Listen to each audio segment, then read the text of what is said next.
Welcome to Here's What I Learned, the show made for the curious. Every day offers you the chance to learn something new in life and in business.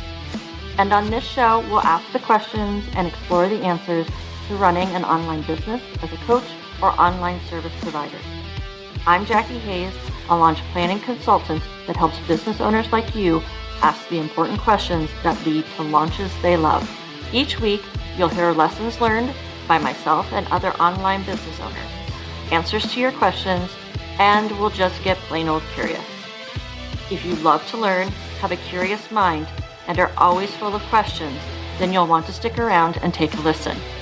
So put in those earbuds, get your morning mile started, and enjoy the episode.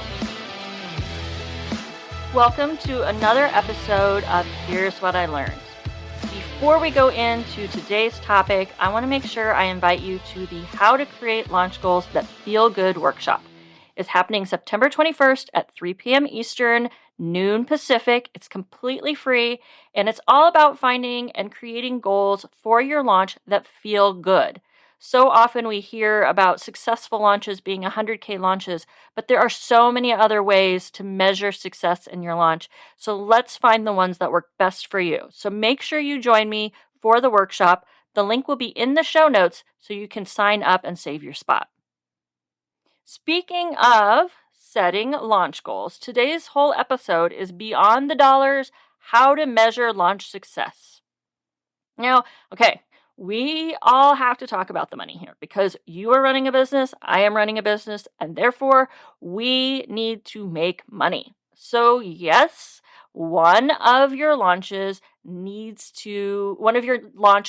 needs to be revenue. And that's probably one of the most stressful parts of launching is making the money that you need to make in order to pay your bills and cover your expenses and all of those other things. So I'm not going to tell you that if you believed in your offer and had the right money mindset, everything will work out. Sometimes we don't meet our revenue goals, no matter how positive we were and how great our mindset was. And we need to be able to evaluate why that happened and maybe find a way to pivot if there was a shortfall. And that can kind of be part of your planning process. But there's other ways of measuring your launch success. And why would we do that? Honestly, we don't have any control over our money goal. We can do all the things, even the things that worked wonderfully last time, and still not hit our goal because it's not ethically responsible to take somebody's credit card out of their hand and purchase your offer with it. You can't control what people choose to do and what they choose to buy. You can give them all the information to make an informed choice, but the next step is on them. If we create other measures of success, in fact, there's a slew of them we can do that, we have a better way of evaluating our launch plan and making pivots for future launches for the things that we can control. Also, more measures of success mean more celebrations, and who doesn't love the opportunity to do that? So let me give you 14 ideas you can use to measure the success of your launch. Are you ready? Do you have a piece of paper? Do you need to pull over on the side of the road? Here you go. Number 1, what was your email open rate? Now, this one is not quite as accurate as it used to be thanks to the iOS update a while back. But if you can watch your trends on this, it would be helpful. What was your email click rate? So how many people clicked your link within your emails to get more information or sign up for a waitlist? How many people visited your Instagram profile? So did your post or stories or reels feel good enough or attractive enough that people went over to your profile to learn more? How many people clicked to your sales page from your Instagram profile or from your stories, etc.? How many conversations did you have, either in emails, in person, or via DMs about your offer? How did you feel physically and emotionally during the launch? Trust me, keep track of this one because as time goes on, if you do a better job of planning your launch every single time and do that evaluation process, then your feelings about your launch are likely going to change. So see if, as time goes on, you're feeling less and less stressful. Were you able to quickly and easily respond to questions that came up during your promotion period? So when you were connecting and nurturing your audience and talking about your offer, were you able to answer those questions that people might have had, things that you may not have been clear enough about? But when they asked the question, you're like, oh, yeah, I can answer that. That's not a problem because you know your offer that well. How many times did you share your offer? This is a big one because so many times we think we talked about it so much, and it turns out maybe we only talked about it 10 times. So, how many times did you share your offer? Set a goal, see if you hit it. Did you share your offer in a way that pushed you a bit outside your comfort zone? For me, that's Reels. I do not like doing Reels. I don't have to do Reels, but a lot of the reasons I don't like doing Reels is just self-consciousness. And maybe to promote my offer, it would be good for me to try and incorporate some Reels. And so I could set a goal to do that.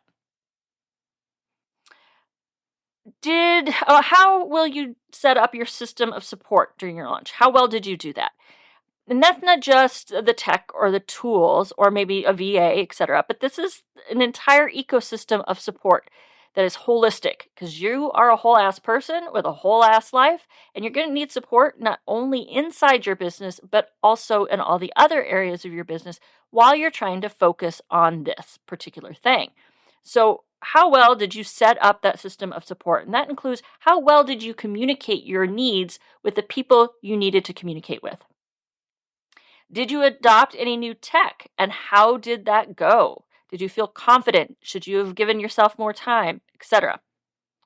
Did you learn any lessons from this launch?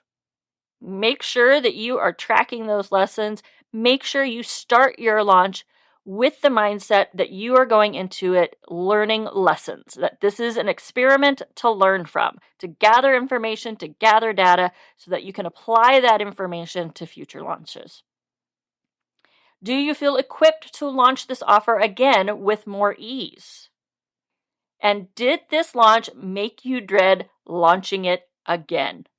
Start out with the goal of loving the launch and loving the process and see if you hit that. And if you didn't, if there's areas that you didn't love, which there probably will be because there's areas of business that each of us don't love, but are those areas that you can change during the next launch? Obviously, the list of options is nearly endless. Decide what measures you want to take this launch, but don't go overboard. I would suggest no more than 5 for each launch. Use these measures as part of your evaluation phase. And if you don't know what I mean by that, make sure you go back to episode 1 of season 6, what I mean when I say launching, so that you understand what I mean and why it's important to have that information for the evaluation phase. Now, don't forget that I can help you create even more measures of success for your launches in my upcoming free workshop, How to Create Launch Goals That Feel Good. It's happening September 21st at 3 p.m. Eastern, noon Pacific, and the links are in the show notes if you want to save your spot.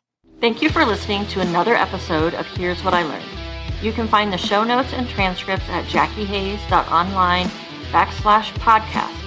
If you enjoyed this episode, please be sure to leave a review and follow the show. Be sure to find me on Instagram at JackieHayes_OBM and let me know what you learned from this episode. Catch you next time on Here's What I Learned.